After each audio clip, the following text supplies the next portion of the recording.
lives, that will change history, that will change history, that will change history, that will change history, that will change history, that will change history. That will be the most beautiful day.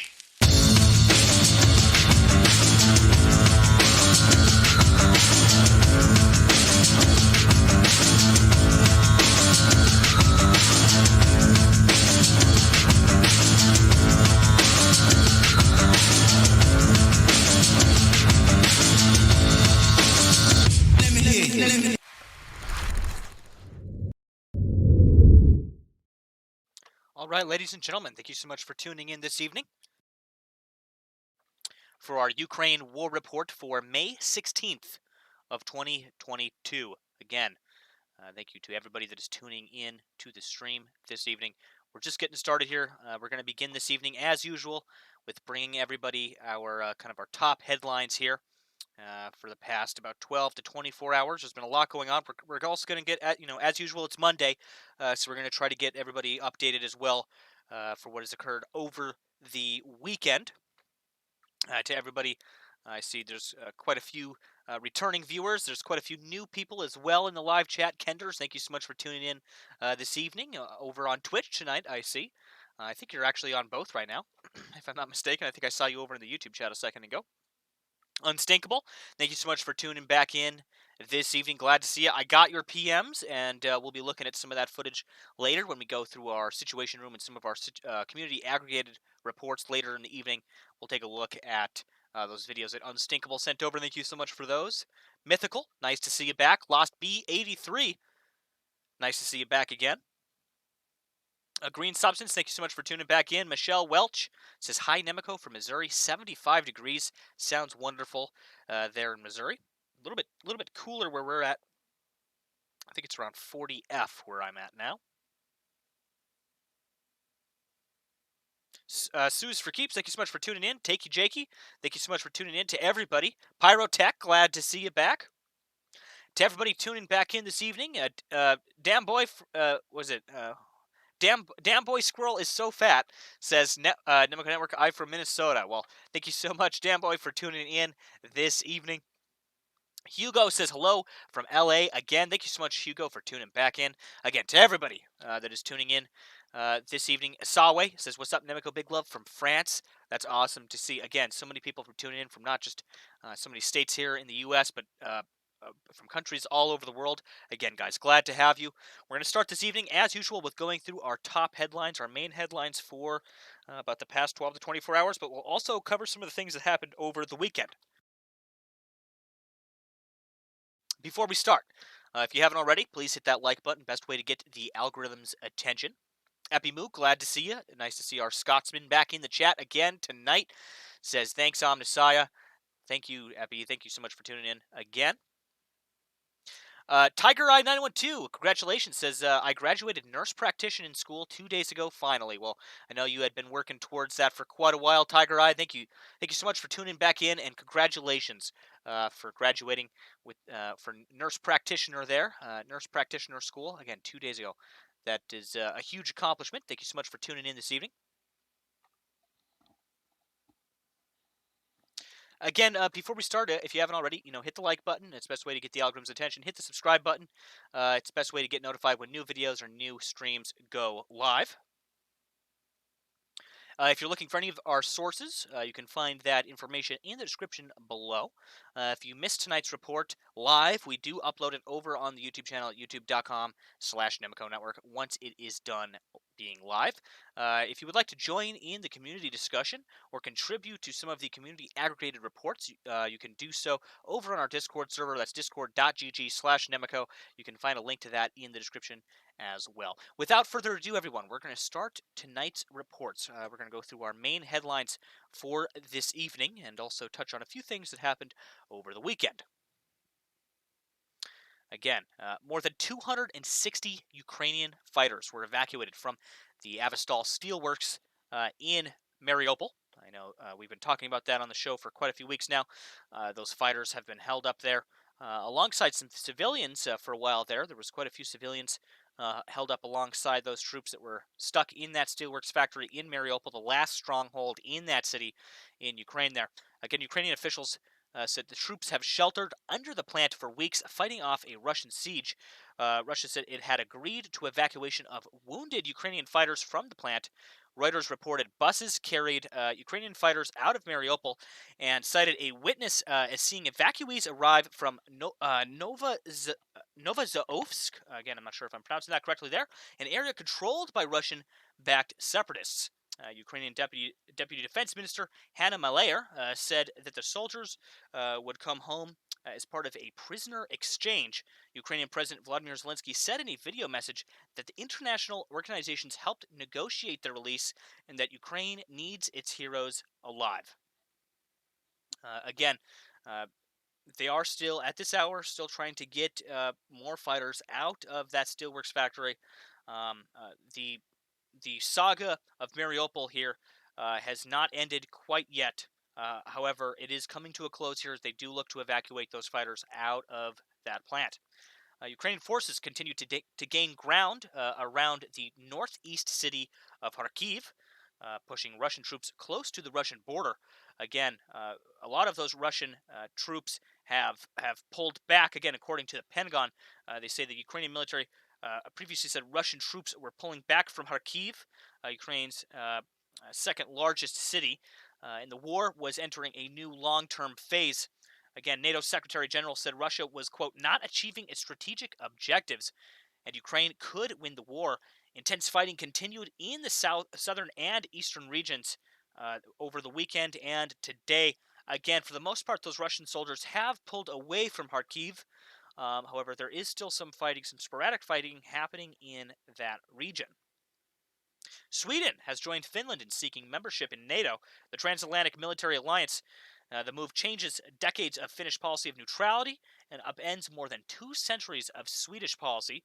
Sweden has avoided all military alliances, but like Finland, has also grown closer and closer to NATO over time. Again, over the weekend, Putin made a statement saying that if Finland were to join NATO, that would be a, quote, great mistake. McDonald's is now exiting Russia after 32 years of doing business in the country, planning to sell its full slate of restaurants to a Russian buyer. The fast food giant had previously paused its operations in the country days after Russian troops invaded Ukraine in February. Now, McDonald's will start, quote, de-arching its Russian restaurants, stripping them of its trademark signs, menus, and branding to prepare for a sale. However, we have heard reports that even though they have stated that they have closed down operations in Russia, that there are some select restaurants still operating in certain regions of Russia. It's unclear if that's due to kind of maybe the by order of local authorities there, or if the owners of those individual franchises have decided to stay open and operate, and then maybe keep the cash. Again, that's unclear. However, we have had sporadic reports that that certain franchisees, certain fast food franchises in Russia that have previously said they're pulling out of Russia have continued operating there. Again, we'll bring you more information on that situation as it unfolds. Ukraine's Kalush Orchestra returned home as winners of this weekend's Eurovision Song Contest. The folk rap group ended their performance with a plea to help Ukraine, Mariupol, and Avastal, the steelworks there in Mariupol. Ukrainian President Vladimir Zelensky marked the victory with a vow to one day host Eurovision in the bombed-out city of Mariupol. Again, really quickly, as we begin tonight's show, going through these some of these main headlines here. Again, I would like to just thank everybody that is tuning in this evening.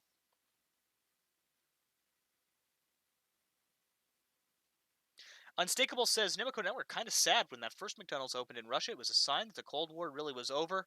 32 years of peace down the drain. Very true, Unstakeable. Very true. I believe that's how a lot of people feel about that as well. I mean, not just McDonald's. There's so many very large companies that are ceasing operations in Russia because of recent events.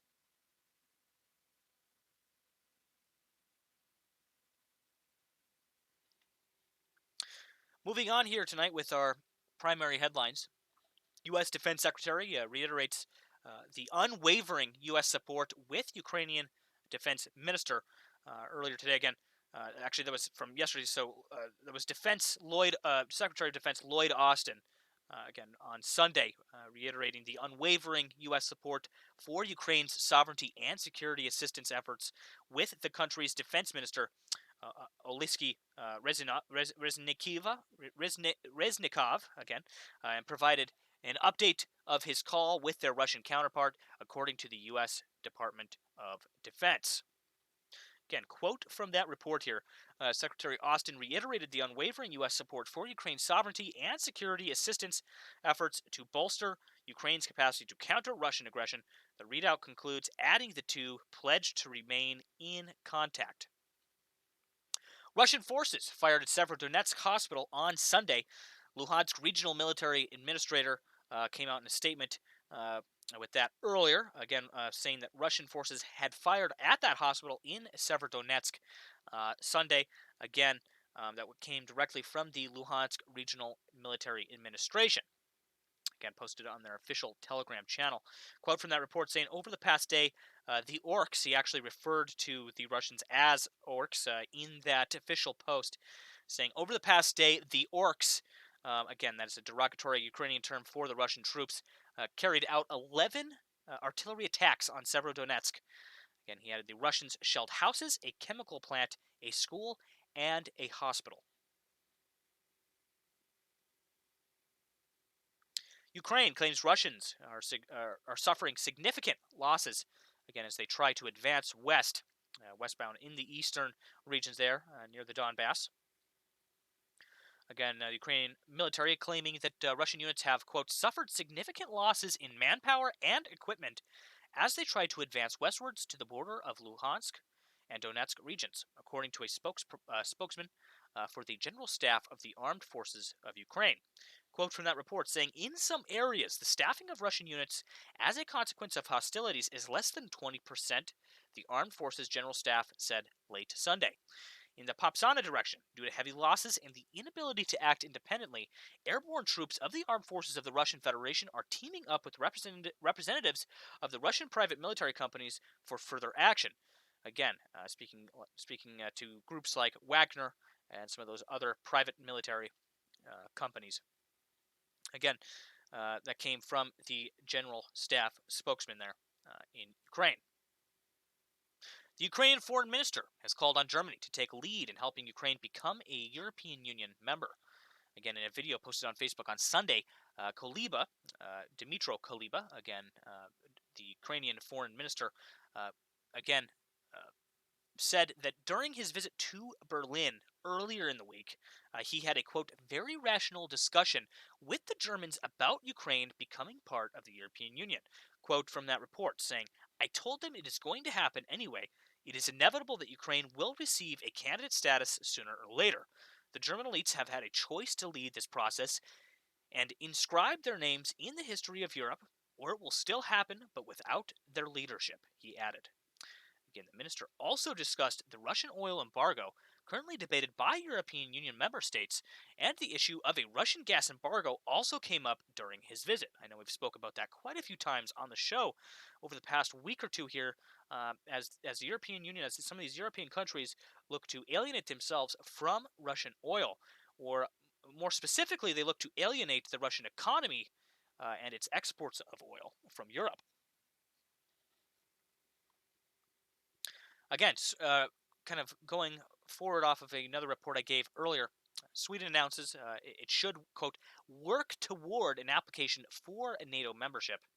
Again, Swedish Prime Minister Magdalena Andersson announced her party's support for the country to apply to join NATO, the North Atlantic Treaty Organization, saying in that statement, quote, we Social Democrats consider that the best for Sweden and the Swedish people's security is that we join NATO.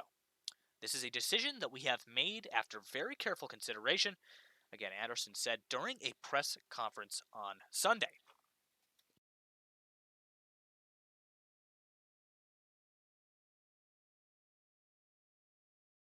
Again, another quick shout out to everybody that is tuning in this evening to tonight's live reports.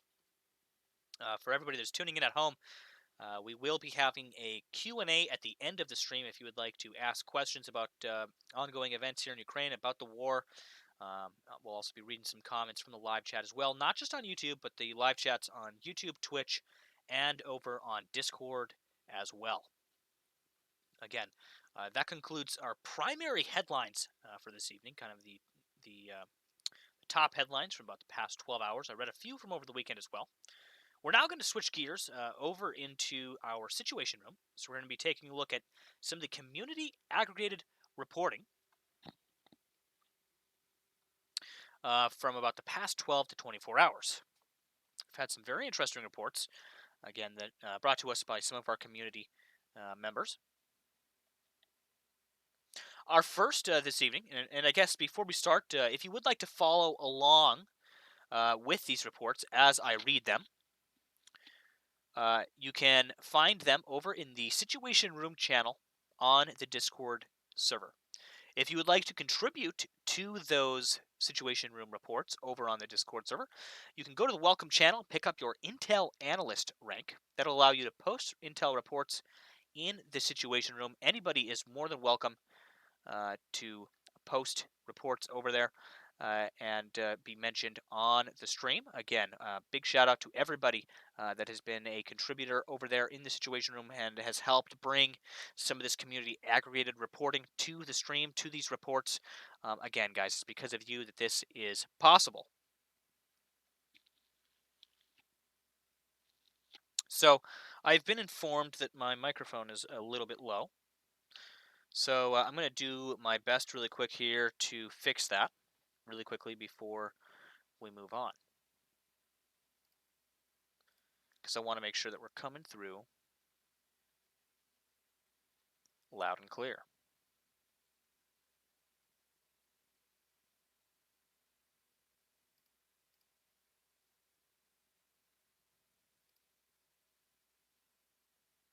See, it could be that I'm just talking a little bit quieter this evening.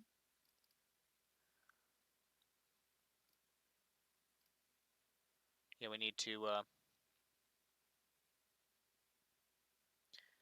boost the gain. Stand by for gain. All right, guys, initiating gain. Got the gain to 10. Is this better? Are we louder now? We should be louder now. Am I coming through? Am I coming through loud? Thank you, Unstinkable, for subscribing over there on Twitch. Highly appreciated, man. Thank you again for tuning back in. Is this better, guys? I think I maxed out Max. I maxed out Max headroom here. We got it. We got the mic turned up. Crystal clear now, says Canuck. Thank you so much, Canuck, for that audio check. All right, guys, sorry about that. Again, sorry that the first half of our report there was a little low on the volume. But I got some gain coming through now, and we should sound a lot clearer. All right. Okay, so moving on. Matavelli says, too loud. Well, I think this is about as good as we're going to get. All right. Okay, guys, so our first post here tonight on our Situation Room comes from a user named Sionen. Again, not sure if I'm 100% pronouncing that correctly. However, thank you very much, Sionen, for sharing this tonight. It's a post from The Guardian talking about more than 260 Ukrainian troops evacuated from that steelworks. Again, I reported on that a short while ago. We're going to switch over here to our large screen so we can get a closer look. Here at this article. Let's do that now. Alrighty. So here we are over on The Guardian. Again, this is a report talking about, again, those 260 Ukrainian troops that have been evacuated from the Mariupol steelworks. Again, the Azov steelworks factory there. Read you a few excerpts here. Again, Zelensky has confirmed the evacuation of those wounded troops now. The evacuation of wounded Ukrainian troops from the Azov steelworks in Mariupol is underway. Vladimir Zelensky confirmed, with more than 260 fighters transported out of the plant. Quote, we hope that we will be able to save the lives of our guys, the Ukrainian president said of the evacuation. 1 hour ago, this is an update here saying we're going to wrap things up for the day. Thanks for reading. We'll be back in a few hours with a fresh live blog. Okay, so this is, I guess, from the Guardian writers here as they give updates. I see. Okay, interesting. So again, has been confirmed though that they have gotten 260 of those Ukrainian troops out of that Azov Steel Works factory. Now, are these Russians? These look like Russians. I see some white armbands here. That tells me that these are most likely Russian soldiers. I see maybe Red Cross there. That could be Red Cross that helped organize this as well, I believe. Again, thank you to Sinoan. Sionen, for posting this. Thank you so much for posting this in the Situation Room. Somebody asked there, Ponicus asked it, evacuated to where? That's actually a good question. I believe they're either being evacuated into Russian territory. Yeah, Unstable speculates here Russian-held territory, but preparations underway to do a POW swap. Yeah, that's usually what we've seen here. Is that they end up going to Russian territory. They usually get medical treatment. On both sides, they're usually given some, especially if there's going to be a prisoner swap, they're given some kind of albeit at times limited medical treatment, and then there's again a prisoner exchange. Our next post from this evening comes from Kayuka, longtime contributor. Thank you so much, Kayuka, for sending this over. This comes from Steve Rosenberg, I believe, of the BBC here, a verified Twitter user here. Steve Rosenberg from the BBC, saying extraordinary exchange on Russian state TV's top talk show about Ukraine. Military analyst and retired colonel Mikhail Kodrenik tells anchor Olga Skalbeviva, the situation for us will clearly get worse. We're in total geopolitical isolation. The situation is not normal. So kind of a turnaround there in some of the rhetoric we're seeing on Russian media. I'll play a little bit of the audio here. Учетом ближайшей исторической перспективы. Но для начала должен сказать, что не надо пить информационные успокоительные. А то иногда распространяется информация о каком-то морально-психологическом надломе в вооруженных силах Украины, что якобы там чуть ли не близится настроение к какому-то перелому и так далее. Все это, мягко говоря, не соответствует действительно. Конечно, есть отдельные частности, пленные, подразделения некоторые, но это частности. А смотреть, как мы только что говорили, надо всегда на дело в целом. So I'm going to actually read you guys this here. So he's saying you need to study each case from the general strategic position and ideally considering the prospects for the nearest future. But first I should say you shouldn't take informational sedatives. Some interesting word there. Sometimes you hear reports about a moral psychological breakdown, speaking about the Ukrainian troops here, in the Ukrainian armed forces, that their mood is allegedly close to a crisis. And he admits here, to put it mildly, this is not true. So that's very interesting. Of course, there are separate instances, but these are individual cases. You need to look at the big picture. Which we know here, guys, after covering this for months now, the Ukraine still, at this hour, Ukrainian morale across the board is extremely high. Even in places like Azov, with those soldiers holding out there, their morale has managed to stay very high. Again, they've managed to keep their hopes up throughout the entire conflict there in Mariupol for that Azov Steelworks. At times refusing to flee, refusing to evacuate, saying, we're going to fight until the last man. We're going to stay here and fight.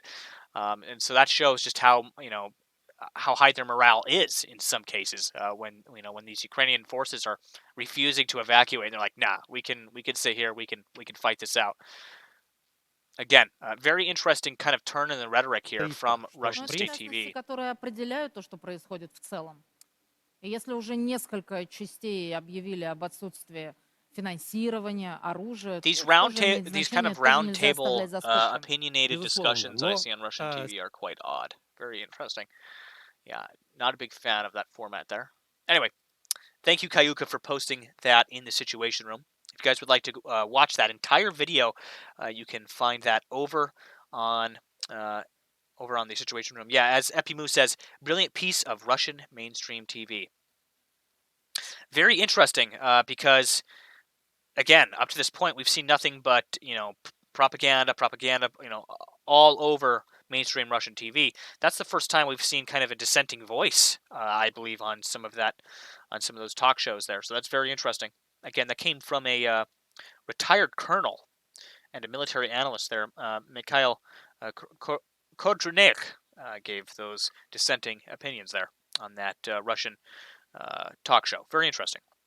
Again, our next post here comes from a user named Carbon, also a longtime contributor here, coming from Twitter. Nexta, the account on Twitter, we've had quite a few posts from Nexta since the war has begun. Again, this post here, and I'll get this out of the way, saying Ukraine is successfully using 74 out of 90 of the U.S.-provided howitzer artillery into the fight with Russia. Foreign policy correspondent Jack Detch citing the Pentagon statement. Again, I can read that here. Pentagon update on the Russia's invasion of Ukraine on day 82. Ukraine has put 74 out of the 90 provided howitzer artillery systems into the fight. U.S. allies sent 10 flights of military aid for Ukraine in the past 24 hours. Again, this post came from 5 hours ago. Ukraine has 3 new Mi-17 helicopters from the United States. Ukraine pushed Russian troops from Kharkiv to within 2 miles of the border. Again, we reported on that as well earlier this evening.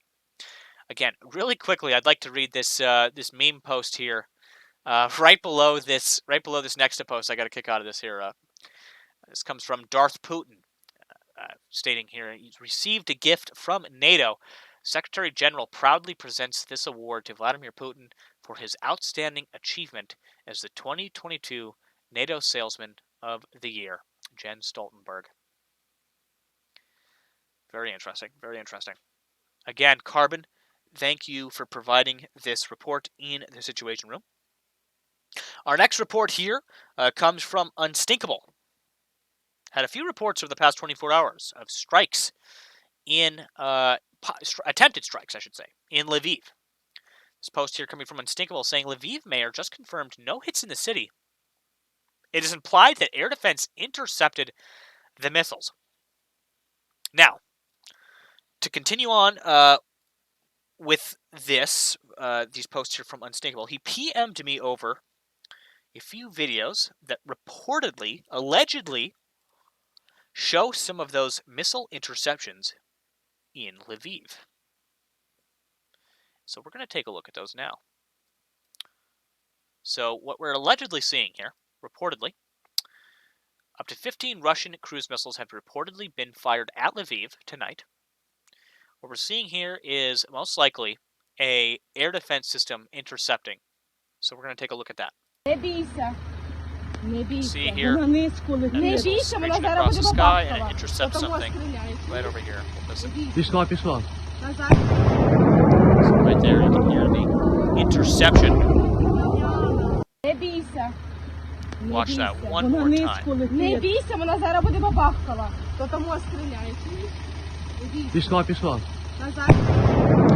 can see the interception there of that missile. We have another video here as well.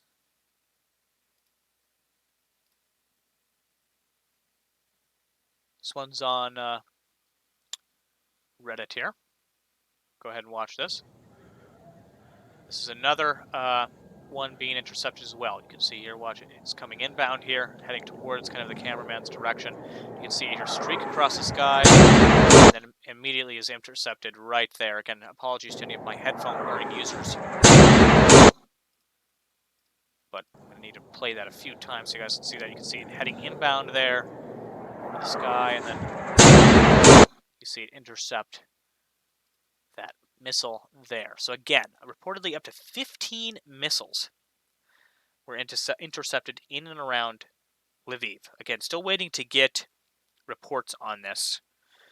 Yes, they were both of those were interceptions. We're pretty sure both of those were interceptions. Apparently, again, and to reiterate the post that was in the Situation Room, the Lviv mayor has just confirmed no hits in the city it is implied that air defense intercepted all of the missiles at this time. Again, and we're still waiting to get more reports on that at this time.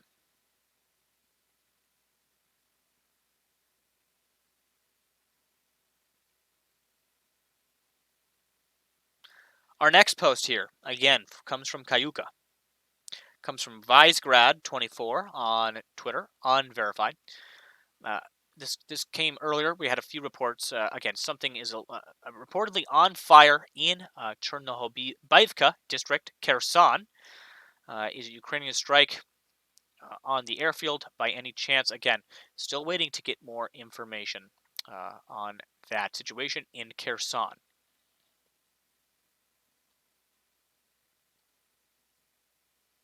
Our next post here comes from Lords of Acid. This came from about 3 hours ago at 5:14 p.m. Eastern. That would have been about midnight Ukraine time. Again, Russian Air Force strategic bomber VoiceNet was active, seen active on 5617 kilohertz USB at 21:02 UTC time. Again, this means that there's again, we can't hear what that radio traffic is saying, but we can see that it's active. Right? And so that usually means that there's about to be some kind of missile strike. And what did we see shortly in and around that time? We saw strikes in Lviv, cruise missiles in Lviv. So again, paying attention to these radio frequencies for activity, even if the transmissions are encrypted, looking for heightened activity levels is usually a good indicator that something is about to occur. And then if you can tell where those transmissions are coming from and kind of geolocate, to the region, you'll know, okay, they're launching missiles probably from this region, so these regions have to be on alert here. So that's kind of like just a little bit of a rundown about why kind of we look at some of those radio frequencies, even though we can't intercept some of them when they're encrypted. There has been quite a few radio communications that have been unencrypted, though, since the beginning of the war. Again, our next post here comes from Yoroko Izo. Again, this is our last post this evening on the Situation Room. This comes from theguardian.com. It's an article talking about how Hungary is holding the European Union hostage over sanctions on Russian oil.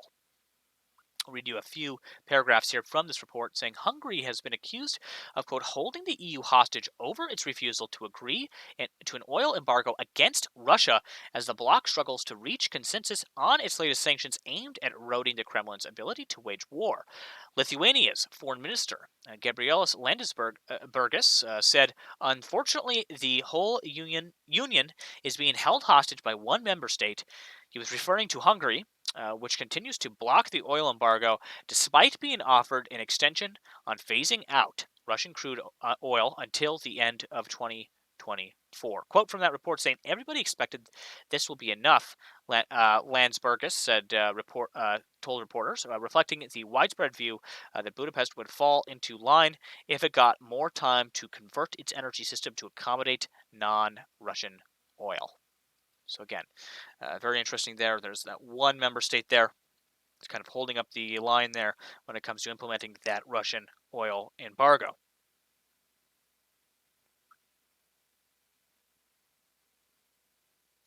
Mike Berry asks, what frequency? That was 5617 kilohertz.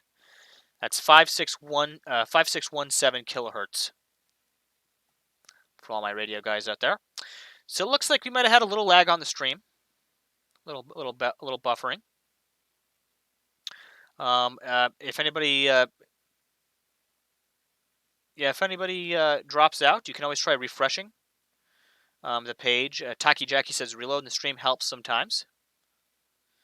Thirsty actually said refreshing helped as well. So again, if anybody misses it or disconnects, we will be uploading the report when it is done live here over at our YouTube channel at youtube.com/Nemico Network as usual.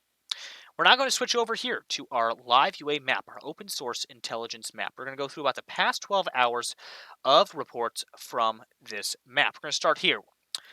Russian army shelled a warehouse with ammonium nitrate in Kharkiv region, smoke visible from Kramatorsk. Again, you can see red smoke near Kramatorsk after Russian shelling. I believe that red smoke is indicative of that ammonium nitrate being cooked off. This right here is most likely. Actually, it says it's a different post here. Different location. But that looks like red smoke indicative of ammonium nitrate. I don't know about you guys. For those of you that might remember the Beirut explosion, the Beirut explosion, which happened last year, was also a big red plume like that. That was because it was also ammonium nitrate. So it could be, that could be related, those two posts there. Oh, it was visible from Kramatorsk. I see. Okay, so yes, we're most definitely talking about, yes, we're talking about the same explosion. Wow, what a massive blast there. Massive cook-off there. Most likely occurred of that ammonium nitrate. I bet that was one hell of a blast when that occurred. Without a doubt. If that ammonium nitrate went critical, like the Beirut explosion, that was a big explosion there. A very big explosion. So, again, I hope everybody is okay from that explosion there. Again, you can see from the sheer size of that mushroom cloud, though, that was a very destructive blast. Again, that red smoke is very indicative of ammonium nitrate being burned off.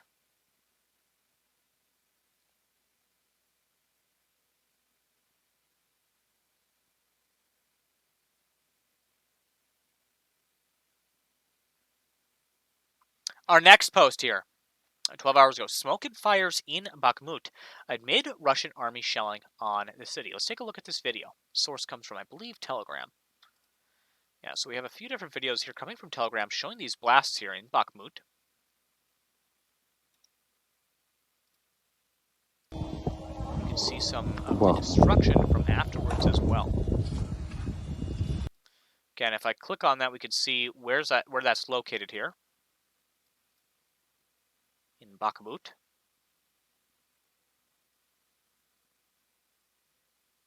Seven hours ago, Ukrainian armed forces destroyed Russian ammunition storages near Izium and in the Kherson region. So two different places.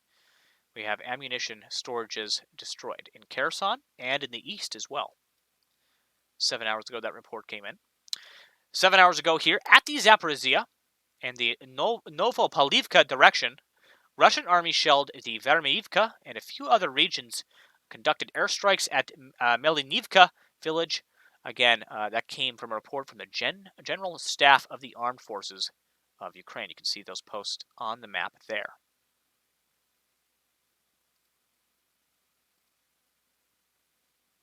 Seven hours ago, at the South Bud direction, Russian military shelled Oleksandrivka and a few other regions there. Again, that is another report from the General Staff of the Armed Forces of Ukraine. You can see where those posts are located on the map here. Again, fighting still occurring in many different areas here. You can see shaded in gray are areas that are held by Ukrainians currently. Okay, so these gray areas here are areas where the Russians previously controlled territory, but the Ukrainians have repelled the Russians. Okay, Leviev Map has updated their shading system here. You can see all of that gray area there, and you can see now they've updated that around Kharkiv as well, as the Ukrainians have been able to push back in quite a few different areas. There's still kind of a pocket here near the Russian border, however. 7 hours ago, another report here from the General Staff of the Armed Forces of Ukraine, saying near Severodonetsk, Russian forces suffer losses in attack near Borivsky and a few different other regions there. Hostilities towards Sukabalka and the Bakamut direction, attacks near Tolshivka and a few other regions, and suffered losses near Hershki and withdrew. Again, that comes from the that statement from the General Staff of the Armed Forces of Ukraine. Again, you can see all of those reports of those offensives geolocated here on the map in yellow. So quite a few different places there. 6 hours ago, heavy shelling in Liman all day, and you can see a picture here of some of the destruction to those buildings in Liman there. Again, heavy shelling in that region today. That post came from 6 hours ago. 5 hours ago, today, 9 civilians of the Donetsk region were killed. Head of the regional administration made that statement earlier today. 3 people killed in Liman, 2 in Advika, 1 in Marinka, Kilnovi, Drobojivo, and Yekaterinovka. Another 6 people were injured as well in those strikes. We do have a picture here from Telegram of that press release. 5 hours ago, illumination flares visible from Belgorod in near the border. Again, you can see that located on the map here, but we have a video to show you as well of those illumination flares being used. You can see that there in the sky.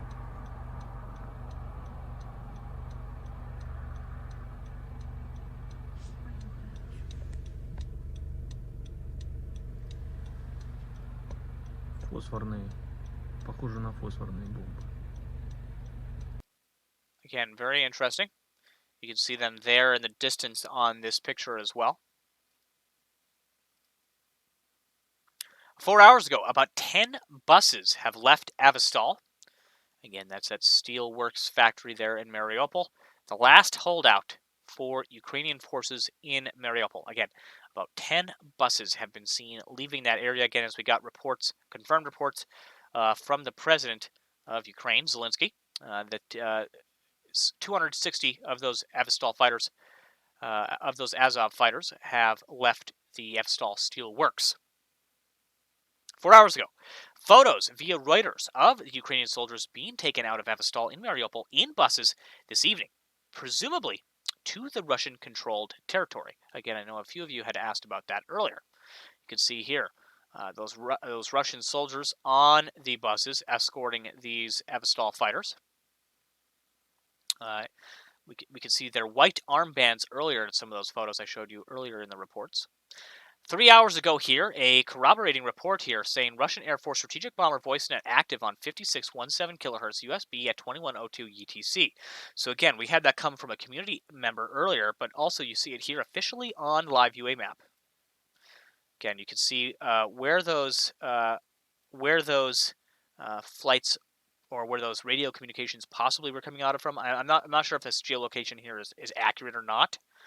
However, it could be. It could be here that they've tracked that down to this region here. I wouldn't say this is the exact location, but at least the region here.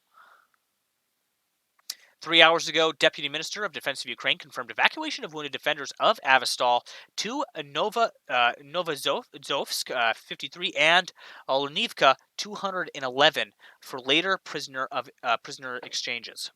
Again, you can see those reports located here. Again, so they were going to Russian-held territory for future prisoner exchanges. 50 went to one area, one town there, and 211 went to another. 3 hours ago, from the General Staff of the Armed Forces of Ukraine, saying Mariupol garrison has accomplished their mission. So very interesting, again, to hold out in Mariupol. They're saying from the General Staff of the Armed Forces of Ukraine saying, again, the Mariupol garrison has accomplished their mission. So very interesting statement. I know the city has been primarily taken by Russian forces, but if their mission was to get those men out, if that's what they're referring to, then yes, they have completed that mission of getting those 260 men out of that steelworks there. Again, that has been confirmed. Again, you can see here 3 hours ago here our final report on the live UA maps. Zelensky confirming, again, those Azov troops, again, have been evacuated, saying Ukraine needs Ukrainian heroes alive. This has been our principle again. So I'm pretty sure they're referring there to the fact that they are getting, that they have succeeded in the mission of getting those wounded fighters evacuated from the Azov steel works. Again, as usual, I'm going to refresh our live UA map here just to make sure we don't have any posts that have slipped in as we've been reading them here. But it looks like we do not this evening. Currently about 3:46 here a.m. Ukraine time. About 8:46 p.m. on the East Coast here in the United States. Again, thank you to everybody that tuned in this evening. We're now going to switch over to kind of a little bit of a Q&A from our live chats. I'll read some of your comments and I will answer some of your questions. Before we do so, we'll hop back over into our newsroom.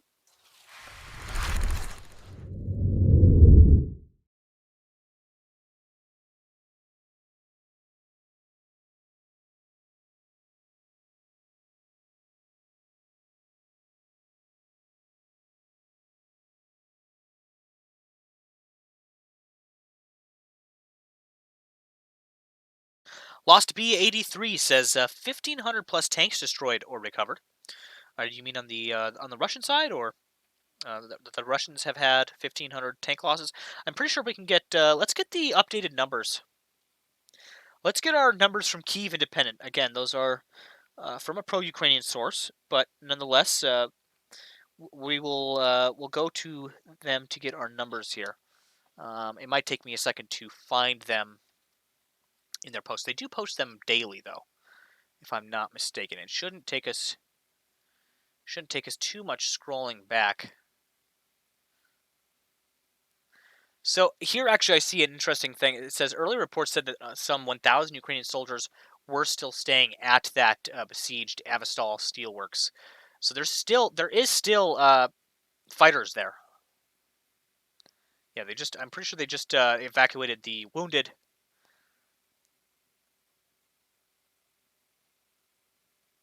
Again, trying to scroll back here to get our latest numbers here. Here we go. We have our latest numbers up on screen. We'll take a look at this together.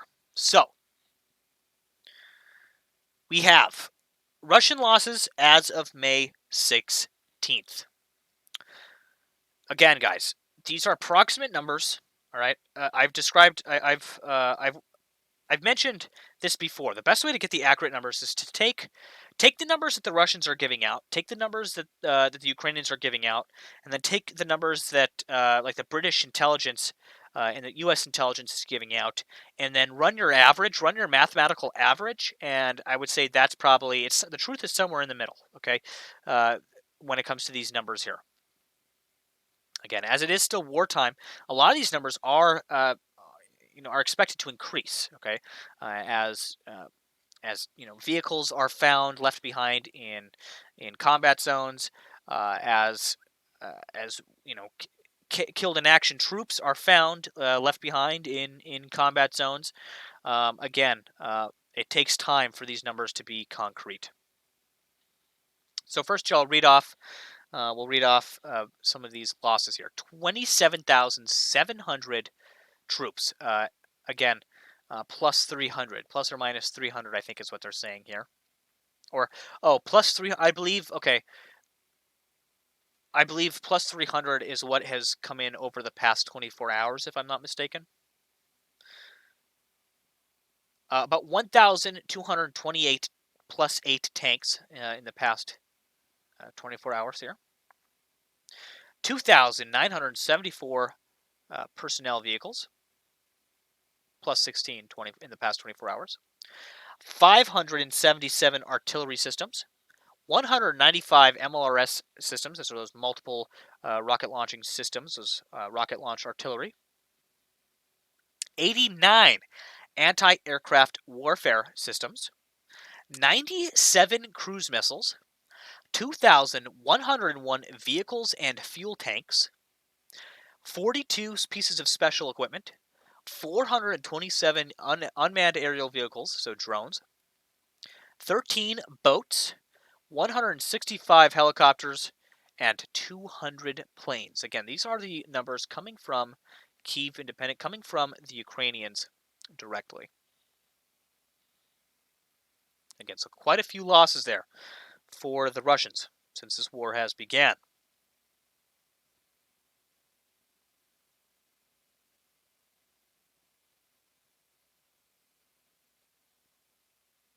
Mimi asks, anything about the attempt to cross the river again? Heard conflicting reports. Yes, we've been hearing conflicting reports as well. The Russians have not had much luck in implementing those pontoon bridges, and some of these river crossings have been quite hard for them. There's also been reportings that the Russians have been blowing up some bridges, actually, in the retreats in some areas. I know, yeah, that river crossing was quite a disaster for the Russian forces. Rankin, with some speculation about those flares we were seeing earlier, saying the flares probably searching for possible fear of drones in the area, maybe. That's possible. Very possible.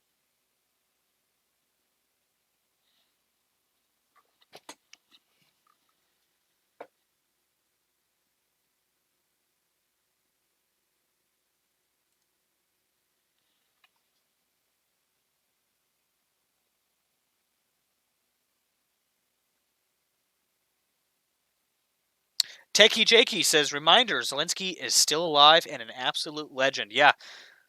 Yes, the leadership there in Ukraine has been quite impressive. They've done a pretty good job on holding down the fort. That is without a doubt.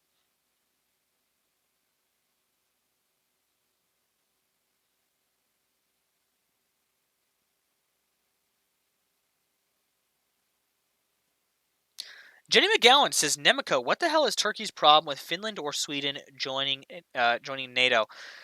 Well, I think it's a very complicated geopolitical situation, and Sweden and Finland, amongst other countries, joining NATO, because they're not just the only ones that have mentioned the possibility here, but it's extremely escalatory, okay, for them to do so. All right.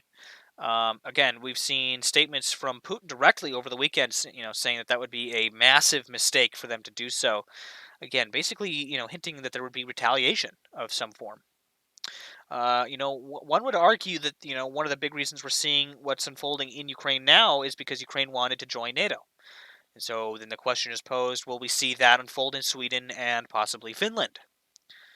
Could this get worse? Could this spread to, other countries? Again, we've already seen it spread to Russian territory and also Moldovan territory in that breakaway region of Transnistria.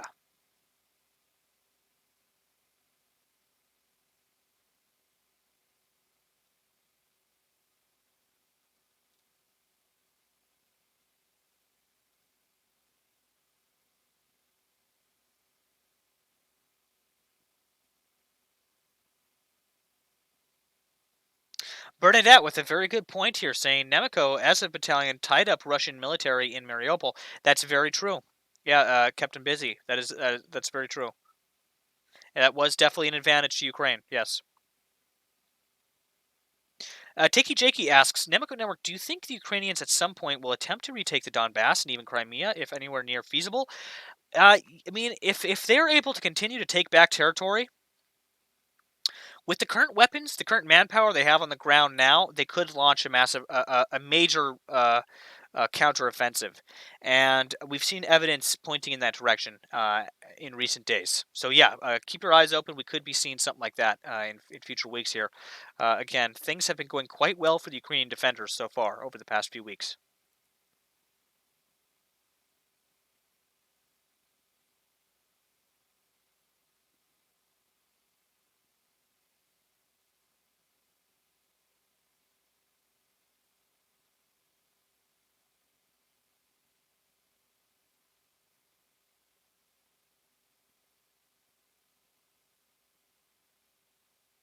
Angelina Knox says, good evening, Nemico, and everyone. Good evening to you, Angelina. Glad to see you. Annette says, hello, I'm late, but here. Well, Annette, don't worry. I will have the full nightly report uploaded to the YouTube channel as normal, as usual, after we're done live reporting it here for you. Takey Jakey asks, Nemico Network, do you think the Ukrainians at some point... Oh, wait, I already answered that one. You double posted that. You got me.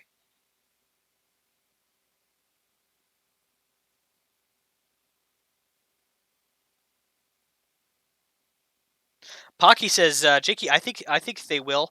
Curious what Nemico thinks too. Yeah, I do agree. I think they will launch an offensive to recapture certain areas in Ukraine if things continue to go as well as they have for the Ukrainian forces.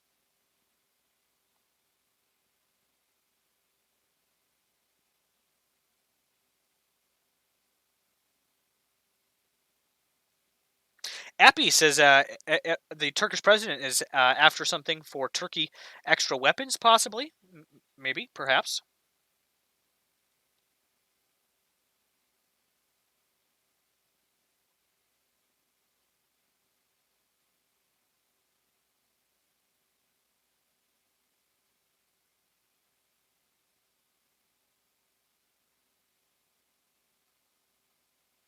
Sci-Fi Horizon is saying Russia running out of steam. Yep, and I think again that's it's a little bit concerning at times when you see again Russia continue to be backed into a corner like this. Again the question is posed. How will Putin react? Is he going to lash out? Is there going to be further? Are they going to look to increase bombardment? Are they going to escalate things here with some form of strike? Again, that's kind of the question that a lot of people, that's on a lot of people's mind is how, as Putin gets back into this corner, how is he going to react?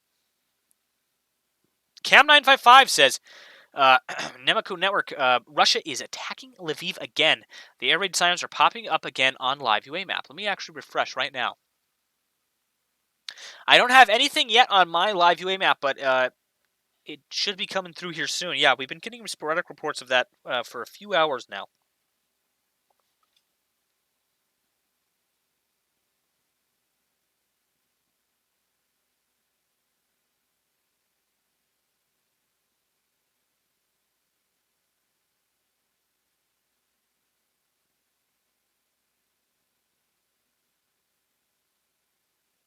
Cam955 asks, Nemico Network, also, what do you think about Belarus and Russia might attack the north again together this time later on?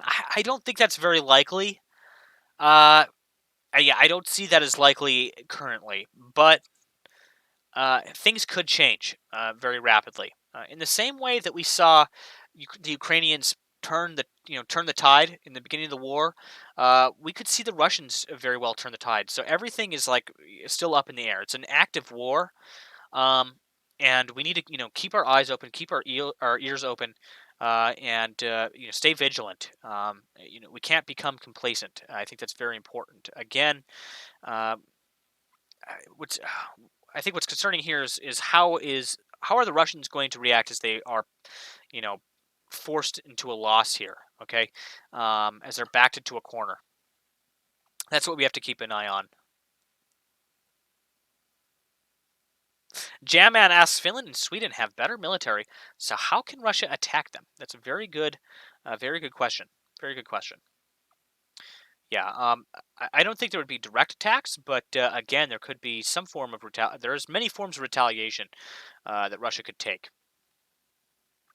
They've spoken many times about moving around nuclear missiles, moving them to Kaliningrad. I'm not sure if they've looked at doing that already or not.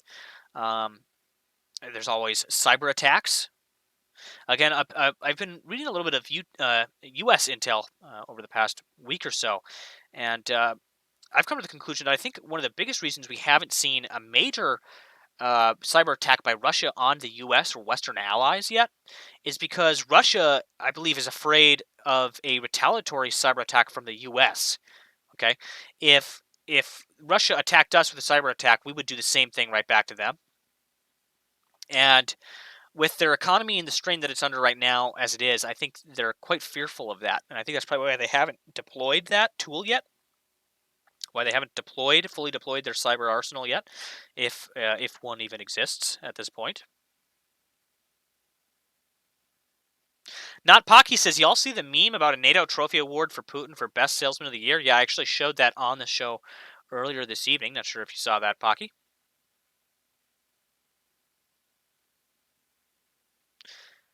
Takey Jakey asks, or says, if Putin invaded another country after this fiasco, I would seriously start to consider him being way dumber than previously thought. Yeah, again, I don't think that is going to be very likely.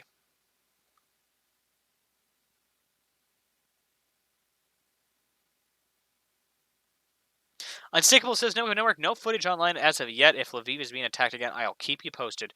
Roger that. Unstickable, thank you so much for keeping me updated and sending over those community aggregated reports. Again, to all of you that do that. I have quite a few of you guys that just every day, like clockwork, are sending over the information. And again, you guys deserve a round of applause. It's because of you that this is possible. Epi says, hot chocolate. It's nearly 2 a.m. It's lovely and rich. Well, I'm glad to hear, Epi, that you are enjoying your hot chocolate over there in the great country of Scotland.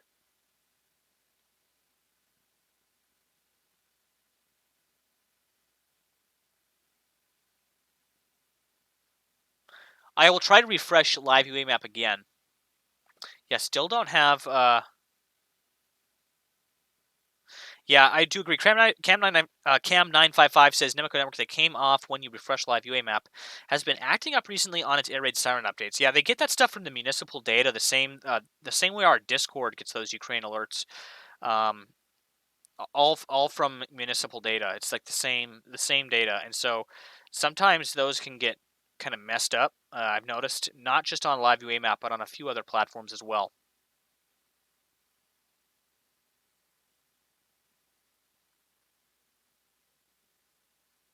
Mandy asks, "Hey Nemico, have you heard anything about fuel shortages in Ukraine?" Early on, there was. Recent reports have showed that there is enough fuel getting into the country. There are some areas where supply lines are coming under attack, though. So there are some areas that are under heavy combat, that are under contesting, that do have not just fuel shortages, but shortages of all sorts of supplies, food, etc.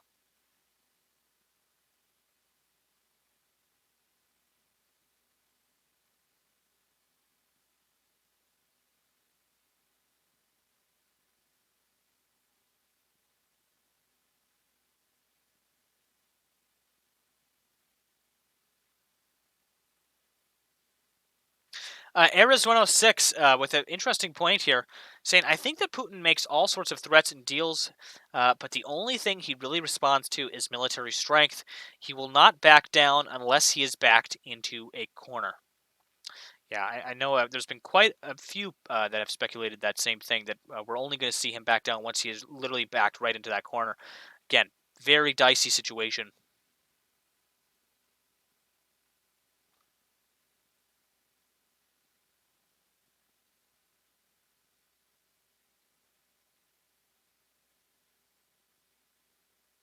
Yeah, as Julia says, the problem is, Ares, if he's backed into a corner, he might resort to something like a nuke, and the idea that he's unhinged. And there's been actually a lot of uh, uh, intelligence analysis that's been pointing in that direction, that he is kind of, a little bit off his, a little bit off his rocker, so to speak, a little bit dehinged.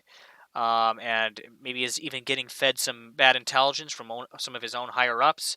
There's maybe some paranoia at play as well. And that could lead him down a very escalatory path. Again, we're gonna have to wait to see how that plays out. Again, a very dicey situation that we find ourselves in here. Again, to everybody that tuned in this evening, thank you so much for stopping by. This has been your nightly report for May 16th of 2022 on the ongoing Ukraine war.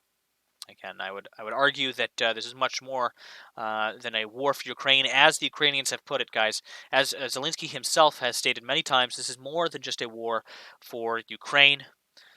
This is indeed a war not just for the security of Ukraine, but the security of Europe. Again, as this conflict has spread not just from Ukraine, but into Russia and in Moldova as well now, in that breakaway region of Transnistria. On a much broader scale, you have the food security crisis, which is unfolding because of this. You have the economic crisis, which is unfolding because of this. There's drastic, far-reaching consequences here. The longer this carries on, the more likely it is that it escalates into something greater. Again, we hope that doesn't happen. And again, to everybody that tuned in this evening, it was much appreciated to see you guys all joining us again here. If you haven't already, hit that like button. Best way to get the algorithm's attention. If you haven't already, hit the subscribe button. Best way to get notified when new streams or new videos go live. I know quite a few of you subscribed tonight. Again, thank you to everybody that subscribed both on Twitch and YouTube here. Highly appreciated. We've got a lot of new video content coming your guys' way in the coming weeks. Really excited for that.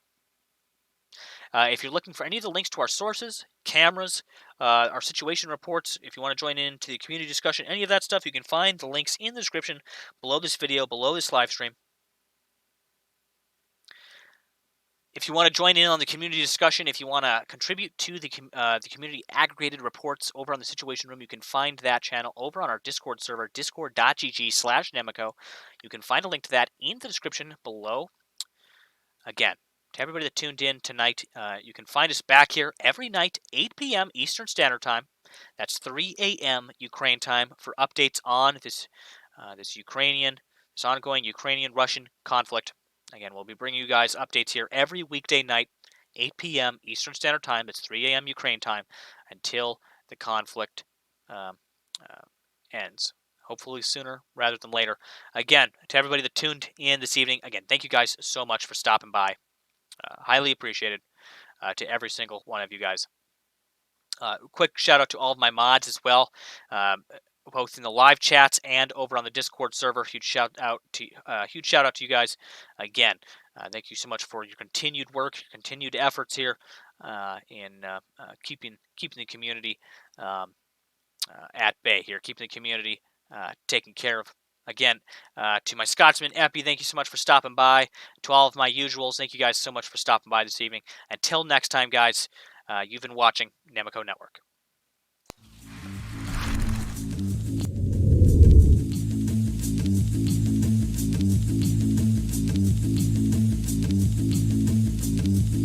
Something that will change our daily lives, that will change history, that will change history, that will change history.